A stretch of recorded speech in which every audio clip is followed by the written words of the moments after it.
20h sur la télévision Futur Média. Bonsoir à toutes et à tous. Bienvenue à cette principale édition. Les titres, c'est dans un instant. Approvisionnement du marché en riz et en sucre. L'UNACOIS rassure les consommateurs. Face à la presse, ses membres ont annoncé que le marché du riz est à nouveau stable. Pour ce qui est du sucre, l'Union dit oui à l'importation, à condition que la taxe de protection soit supprimée. Les détails au cours de cette édition. Réaction du bâtonnier de l'Ordre des avocats suite à la démission du magistrat Ibrahima Hamidou Dème. Maître Mbaye Gueye est d'avis que les propos du concerné ont été biaisés, qu'il faut dépassionner le débat autour de sa démission parce que le contenu de sa lettre peut être utile à la justice. L'amour fêté ce 14 février et les personnes du troisième âge n'ont pas dérogé à la tradition. Au micro de nos reporters, elles nous disent ce qu'elles pensent de la Saint-Valentin et se rappellent le bon vieux temps. Et puis l'équipe de NGB de retour au bercail après sa défaite en tour préliminaire contre l'APGS, un club camerounais. Les joueurs et le staff préparent toutefois la manche retour de ce dimanche et promettent de remonter le score. L'invité du 20h, il s'agit d'Abdoulaye Koundoul, directeur des arts, interrogé par Antoine Diouf. Une interview à suivre comme d'habitude tout de suite après cette édition. Voilà pour les titres de développement à présent.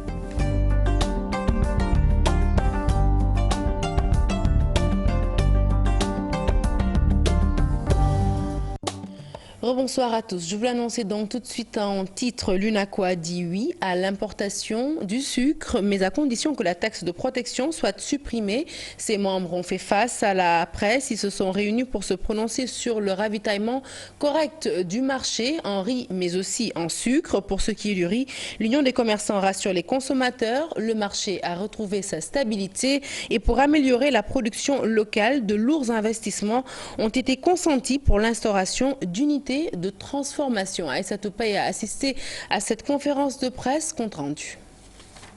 Le riz continue de faire couler beaucoup d'encre. L'UNACOIS rassure quant à la disponibilité de la denrée très prisée des Sénégalais. Le marché du riz retrouve son calme. Le riz indien est en train d'arriver. Les prix vont reprendre leur cours normal et nous soutiendrons cette stabilité. Ça, nous tenons à le dire sans embâche. Tout sacrifice a des limites. S'il s'avère qu'on est dans des situations où on ne peut plus vendre et réaliser un minimum de profit, alors là, si c'était le cas, nous l'aurions fait. Concernant l'importation du sucre, les membres de l'UNACOIS tiennent toujours à la suppression de la taxe de protection. Nous n'allons pas protéger un quelconque producteur. C'est pourquoi nous avons dit à l'État que nous n'allons pas importer un seul kilogramme de sucre sans garantie. Il faut supprimer la taxe de protection. On n'importe pas juste pour importer. Nous désavantageons les consommateurs. S'il y a une production locale, c'est bien. Nous souhaitons qu'il enlève la taxe de protection sur le sucre. Nous voulons pouvoir écouler la production locale. Une feuille de route précise, des investissements d'une valeur de 125 milliards pour une réforme structurelle de l'économie. Nous avons pu obtenir pour exploiter à partir de 2017 25 000 hectares de terre dans le département de Podor. Ces 25 000 hectares de terre vont mobiliser un financement de 125 milliards de francs CFA. Nous avons pu, en interne, avec d'éminents membres de l'UNACOIS, chefs d'entreprise, mobiliser suffisamment de financement pour mettre à la disposition du Sénégal plusieurs centaines de petites unités modernes de transformation du riz. En conférence de presse ce matin, l'UNACOIS dans une dynamique de restructuration. Dégradation des sites à insécurité, embouteillage, difficultés dans l'obtention de titres fonciers. Le domaine industriel de Dakar souffre. En visite à la Sodida, le ministre Ali Ngouille Ndiaye promet des solutions. Il a annoncé d'ailleurs qu'un plan est déjà mis en place. Nous l'écoutons au micro de Fatou Kinedem. D'ores et déjà, la PROSI a pris les devants en réalisant une étude visant à cerner les difficultés en vue de proposer des solutions. Le plan aujourd'hui qui est là sur la table a été refait par la PROSI. Comme mesure immédiate, la PROSI va ouvrir un bureau de proximité afin d'être plus proche des entrepreneurs que vous êtes, comme vous l'avez souhaité dans votre allocution. Pour la question des titres fonciers, nous allons suivre le dossier avec le liquidateur en vue de trouver rapidement des solutions adaptées Et je sais que sur ce dossier, j'en ai parlé pas plus tard qu'hier avec le président de la République, des dispositions seront prises pour l'industrie et l'habitat, en tout cas surtout l'industrie, pour que vraiment que vous puissiez avoir vos titres ici au niveau de Dakar. Soyez rassurés que notre volonté est d'être beaucoup plus proche de vous et de vos préoccupations. Je vous l'annonçais en titre, le bâtonnier de l'Ordre des avocats du Sénégal s'est prononcé sur la démission du magistrat Ibrahim Hamidou Dème du Conseil supérieur de la magistrature. Eh bien, selon Maître Mbaye Gueye, le plus important, c'est de bien analyser les propos du démissionnaire et d'essayer d'en tirer le meilleur. L'avocat estime que tout ce que Ibrahim Dème a dit dans sa lettre, eh bien, n'était pas négatif et peut même servir à la justice. Ces propos sont recueillis par Ibou Diouf et Modou Diop. Qui a exprimé une position d'une certaine manière. Je n'ai absolument rien à dire. Je ne pense pas qu'il soit le premier ou le dernier qui le fera. Pour la bonne et simple raison que des magistrats ont des positions sur des questions bien déterminées. Dème est à l'ordre du jour aujourd'hui. Il nous faut faire en sorte que, je veux dire, que l'on comprenne ce qu'il a dit, qu'on essaie de tirer ce qui est positif, qu'on essaie d'améliorer le système avec ça et qu'on ne dise pas que tout ce qu'il a dit, c'est proprement négatif. Je ne le pense pas comme ça. Je lui donne la bonne foi. Je considère qu'en sortant et en parlant de cette façon-là, il veut simplement peut-être donner un électrochoc pour pousser les gens à agir dans le meilleur sens, pour ne pas dire dans le bon sens. Maître Mbaye Gueye, que vous venez d'entendre, s'est exprimé en marge de la rentrée solennelle de la conférence du stage du barreau qui a eu lieu ce mardi à Dakar. Une occasion de réunir toute la famille des avocats pour distinguer les promotions sortantes. Au-delà de cette rentrée solennelle, il est prévu un séminaire sur le droit pétrolier et minier. Thème de cette année, les opérations et réglementations des litiges. Compte rendu de cette rentrée solennelle avec Ibou Diouf et Modou Diop. Cette fois, l'objectif n'était pas de défendre un client à la barre. Loin des tribunaux, s'est tenue cette rentrée solennelle de la conférence du stage des avocats, des moments de retrouvailles de la famille du barreau. C'est une cérémonie qui donc, est destinée un peu à consacrer tous les avocats qui ont eu à faire leur stage et à le terminer. À la fin du stage, on organise donc un concours et on sélectionne des secrétaires de la conférence du stage. C'est donc ça, c'est une vieille tradition des barreaux. Donc on en profite aussi pour un peu poser les problèmes de l'heure, discuter des questions qui concernent la justice. La rentrée solennelle est toujours un moment important pour les avocats, en présence des autorités, de parler de leur profession et des exigences de l'heure. C'est également l'économique. En cela, nous parlons des faits de corruption. C'est également le social, un peu à évoluer, mais le rôle de base, c'est la défense de l'être humain.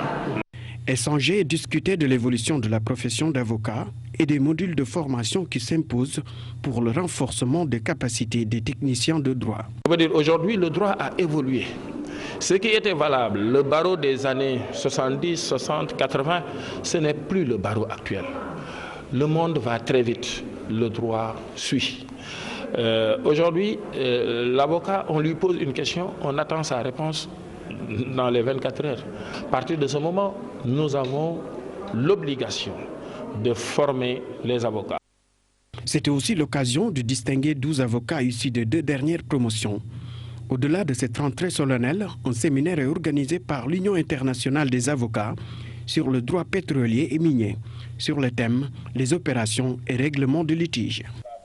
Tension hier à Tivaouane Peulh, les populations s'insurgent contre l'accaparement de leurs terres par de tierces personnes détentrices de baux et de titres fonciers. Des populations très en colère à Tivaouane Peulh et Niag qui réclament l'audit foncier de leur commune tout en interpellant le chef de l'État. Ousseynou Thiam Biradiagne pour la correspondance. La tension était vive hier à Tivaouane Peulh avec des pneus incendiés et la route qui mène vers la commune bloquée. À l'origine de cette colère, l'accaparement des terres de la commune par des tierces personnes détentrices de baux et de titres fonciers.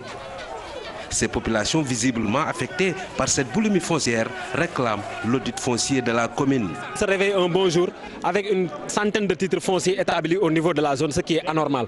La plupart des titres fonciers établis au niveau de la zone sont signés entre les deux tours des élections présidentielles passées.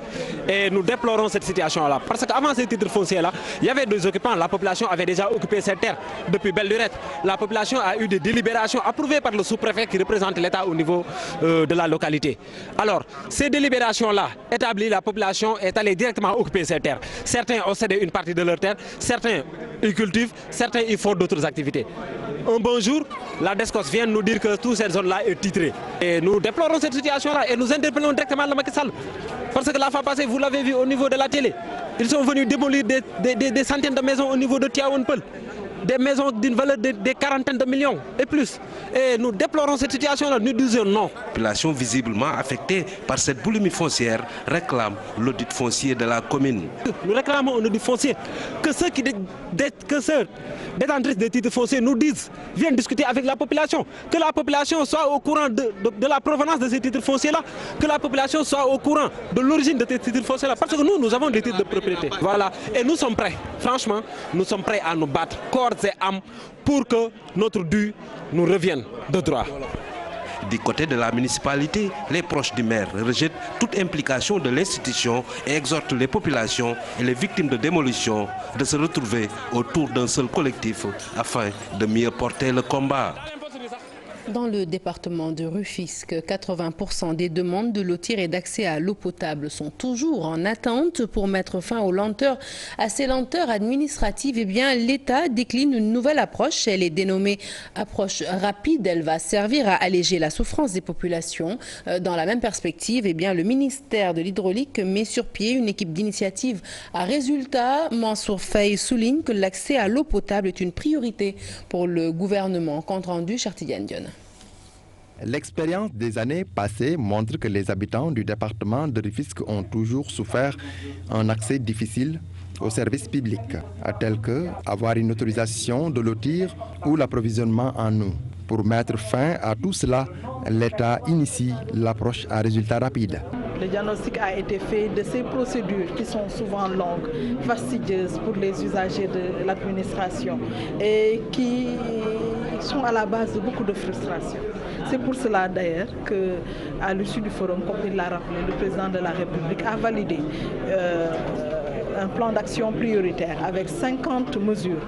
Les procédures de l'autorisation de lotir et du branchement à l'eau. Qui dit autorisation de lotir et branchement à l'eau, c'est quel est l'impact important de ces deux procédures, de la délivrance des actes qui en sont issus pour les usagers. Rufisque département pilote où 308 clients peinent à avoir accès à l'eau potable. C'est ainsi le ministre de l'Hydraulique compte mettre sur pied une équipe d'initiative à résultat. Que ce délai-là puisse être ramené aux alentours de 20 jours. Et cela contribuerait nécessairement, effectivement, à l'amélioration non seulement de la performance, mais, comme je l'ai dit tantôt, du service public d'une manière générale. Donc l'engagement que nous avons pris, c'est que d'ici, le compte à rebours a déjà commencé, d'ici 100 jours, de pouvoir relever ces défis. Et toutes les diligences seront prises au niveau donc, du ministère pour atteindre en réalité ces objectifs. L'État se fixe comme principal objectif résoudre les préoccupations des Sénégalais. Pendant 72 heures, un diagnostic global sera fait sur la délivrance des autorisations de lotir. Actualité politique à présent, venu participer à l'inauguration du siège de son parti à Niague, Malik Gakou dénonce l'attribution de terres de la localité à des promoteurs et des étrangers au détriment des populations. Une expropriation inadmissible selon le patron du grand parti que je vous invite à écouter au micro de Seynou Thiam et Biradiania. Dans cette zone du département de Rufisque, de Djamnyadjo en passant par Niague, de Niakourop à Tivaouane Peulh et Bambilor, le gouvernement est en train d'exproprier les populations de leurs terres. Nous disons que le gouvernement n'a pas le droit d'exproprier les populations de leurs terres. Cette expropriation des terres des populations est inadmissible et à la fois inacceptable. Et nous dénonçons avec la dernière énergie cette politique de malgouvernance qui ne mène nullement dans les perspectives d'un aménagement du territoire à la hauteur des ambitions que nous devons porter pour un si beau pays que le Sénégal. C'est pourquoi nous pensons qu'il faut être un gouvernement antinational pour exproprier ces populations et donner les terres aux étrangers. Cela est inadmissible. L'APR à présent, l'APR plus que jamais déchirée à Guédiawaye. Les passes d'armes entre Aliou Sall et le député Seydina Fall Bogazeli continuent de plus belle. Les deux adversaires se disputent, vous le savez, la tête de la liste départementale pour les prochaines législatives. Le député de Guédiawaye sortant persiste et signe, il sera candidat à sa propre succession au détriment du maire et par ailleurs frère de Macky Sall. Les propos de Seydina Fall Bogazeli ont été recueillis hier par Salif Sow et Asmaïk Diop, nos correspondants dans la banlieue. L'homme fort du département. Je sais très bien que je suis l'homme fort du département de Guédiawaye. Cette déclaration-là, ça me passe au pronom. Moi, je suis candidat au niveau départemental. Et je serai candidat. J'écoute que le président Macky Sall. Ni personne, qui que ce soit. Tu sais que, en tant que membre fondateur de l'APR au niveau du département de Guédiawaye, j'ai tout fait pour le parti. J'ai tout fait pour les populations. J'ai en train de entendre des responsables qui disaient que c'est notre candidat. Ok, il a tous les responsables. Je suis entièrement d'accord avec son argent et ses véhicules. Mais moi, je suis avec les populations. Je suis avec les populations. Et Inch'Allah, on verra d'ici quelques temps. Tu sais que les dames là, elles ont fait une sortie. Mais moi, je n'ai pas encore parlé. Inch'Allah, je vais parler. Ce que je demande le président d'arbitrer, moi j'attends le président, j'écoute le président. Tout le monde sait que personne ne peut être mon responsable ici au niveau du départemental, seul le président Macky Sall. Donc ces responsables-là, il ne fait pas le poids. Il y a beaucoup de frustration au niveau de la paix à cause de ces gars-là. Il y a beaucoup de frustration à cause de ces ralliements-là. Les responsables qui sont quittés, le grand parti, ces gens-là ne sont pas des bases politiques. Il n'y a personne.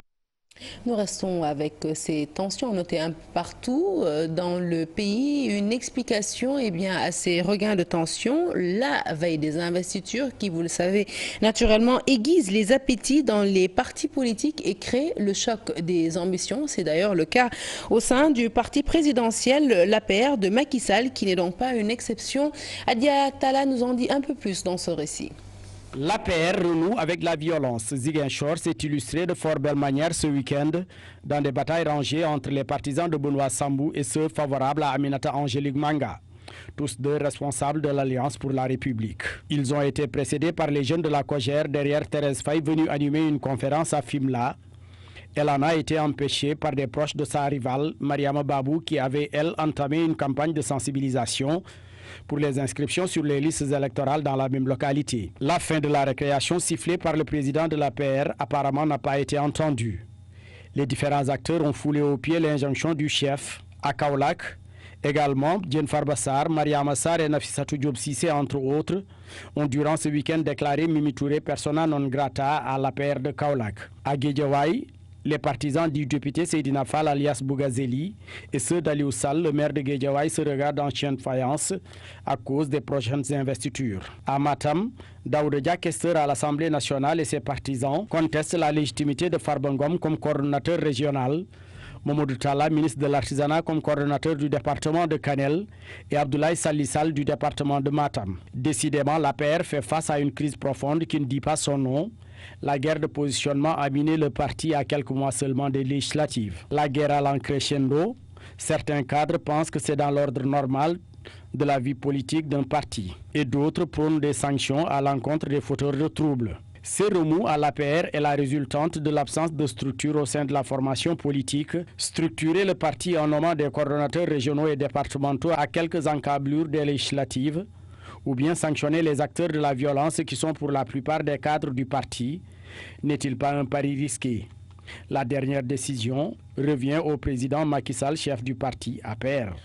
Dans le département de Dagana, l'Union des coordinations socialistes s'est prononcée sur les problèmes que le PS vit au niveau national. Les délégués réunis autour d'une assemblée générale ont donné feu vert à Khalifa Sall pour continuer le combat en vue de son élection prochaine au présidentiel de 2019. Les socialistes du département soutiennent Bamba Fall dans son épreuve, disent-ils, et réclament sa libération immédiate et sans condition. Je vous propose d'écouter Saliou Sarr, secrétaire général de l'Union départementale des coordinations du PS. Il est au micro de Seydou Diop.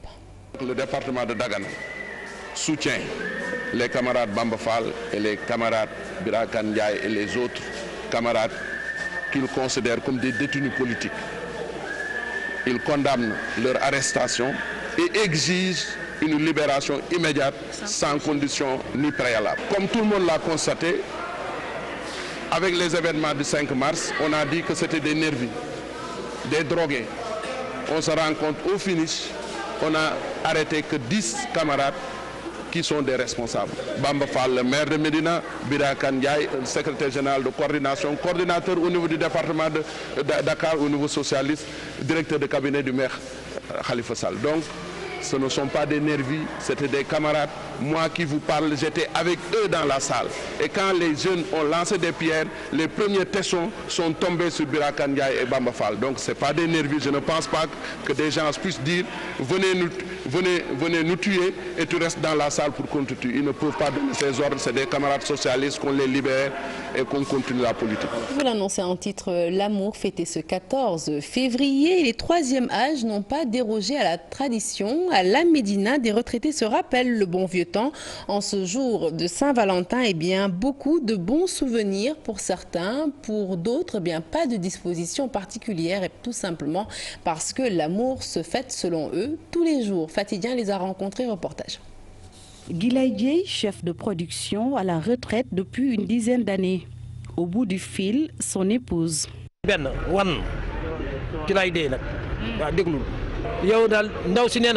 loo may defaral ngoon ci Saint-Valentin bi est-ce que di nga Saint-Valentin ak sa man wala déet.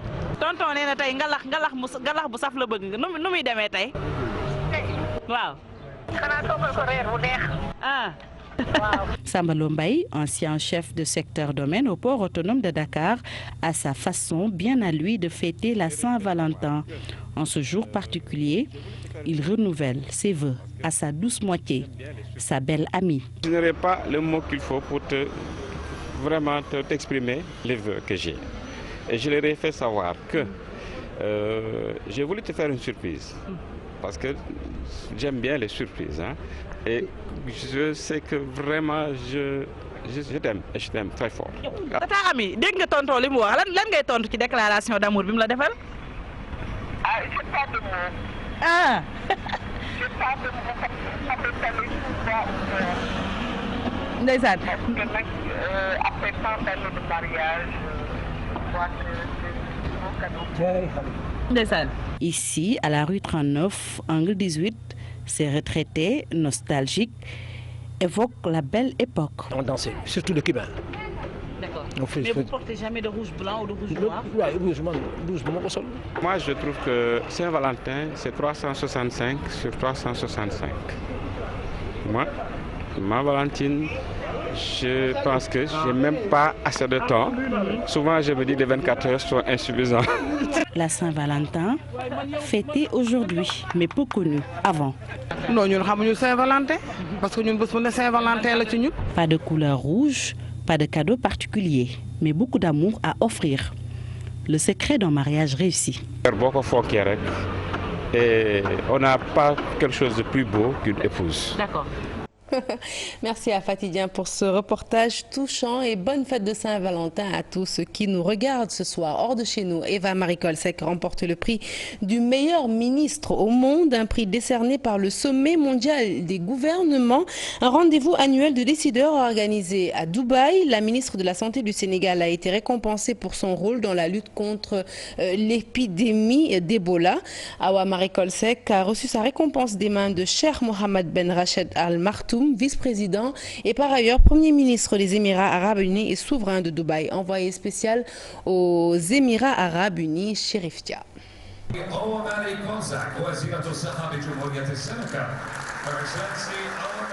Elle honore le Sénégal au sommet mondial des gouvernements de Dubaï.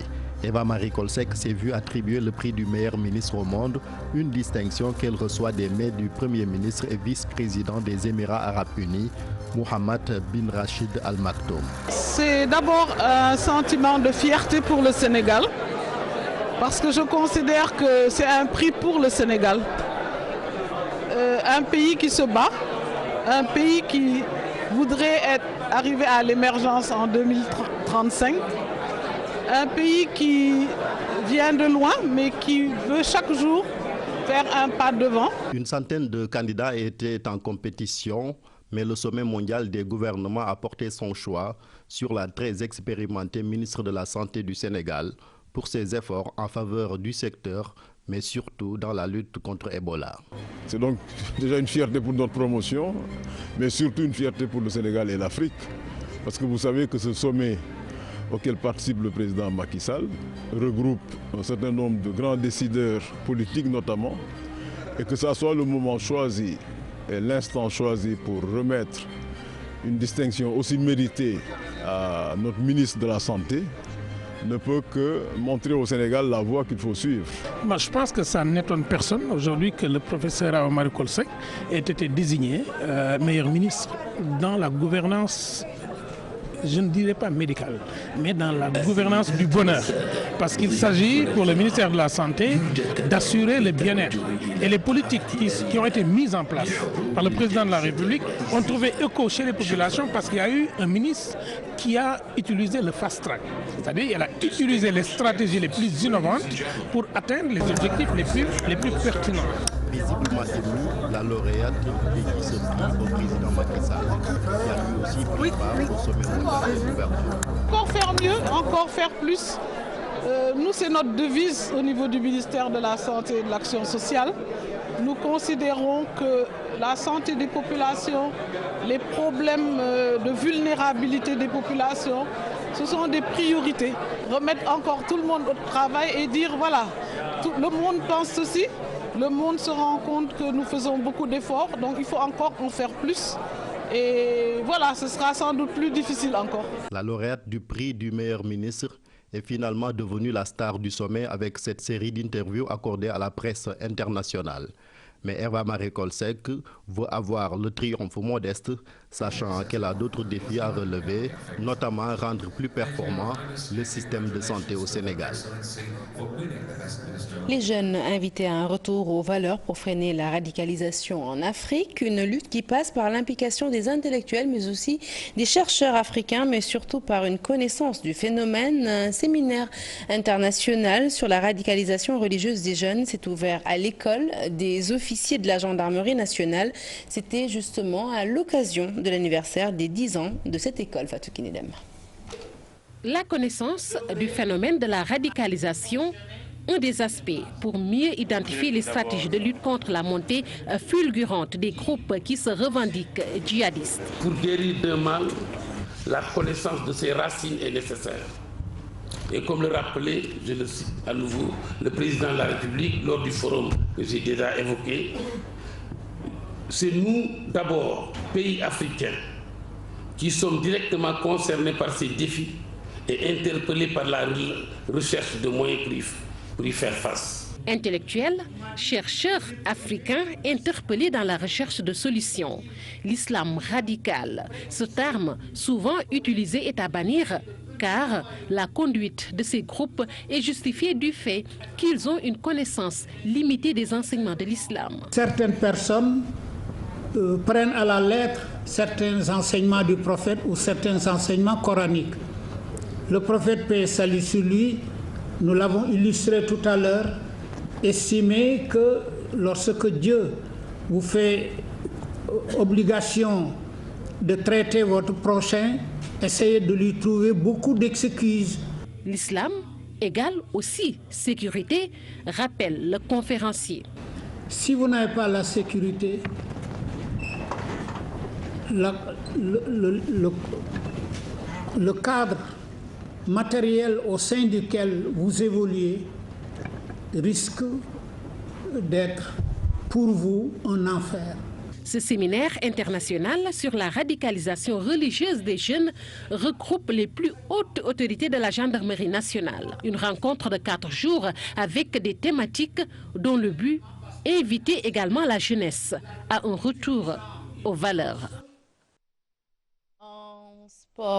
L'équipe de NGB de retour au bercail après sa défaite en tour préliminaire contre l'APGS. Les joueurs et le staff préparent toutefois la manche retour de ce dimanche et promettent de remonter le score. Les détails, c'est avec Bab Faraning.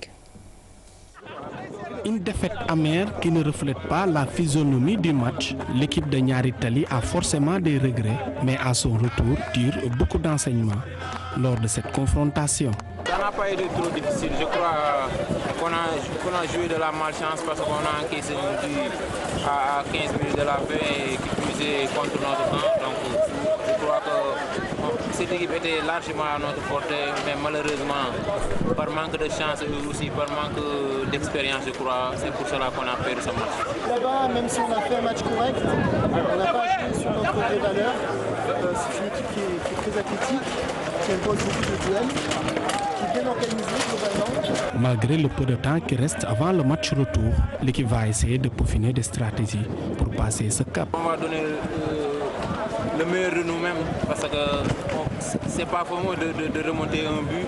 Ce serait plus difficile si c'était à 2-0 ou autre, mais un but. On fera le maximum pour marquer d'abord ce premier but qui va nous libérer en plus. Essayer de faire tout pour ne pas prendre ce but parce qu'on est conscient que si on prend un but à la maison, on sera obligé de marquer 3 buts. Donc on va attaquer pour marquer, mais pas faire du n'importe quoi. Joueurs et dirigeants dégagent toute pression et comptent jouer à fond pour gagner largement cette manche retour. C'est le match le plus important de notre carrière. Ici, donc on va tout faire la journée. Ça passe, ça passe.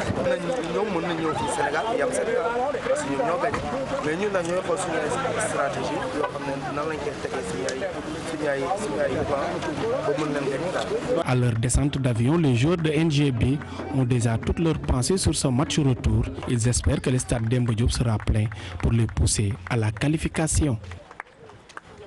Fin de ce journal, merci de l'avoir suivi. Prochain rendez-vous de l'information de tout en images à 0h. L'info qui continue sur votre site www.igfm.sn.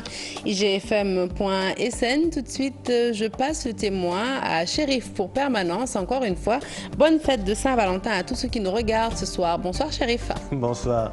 Bonne fête Sarah et merci beaucoup. Rendez-vous demain pour le JT de 20h. Dans un instant, on va parler culture avec Antoine Diouf qui reçoit le directeur des Arts.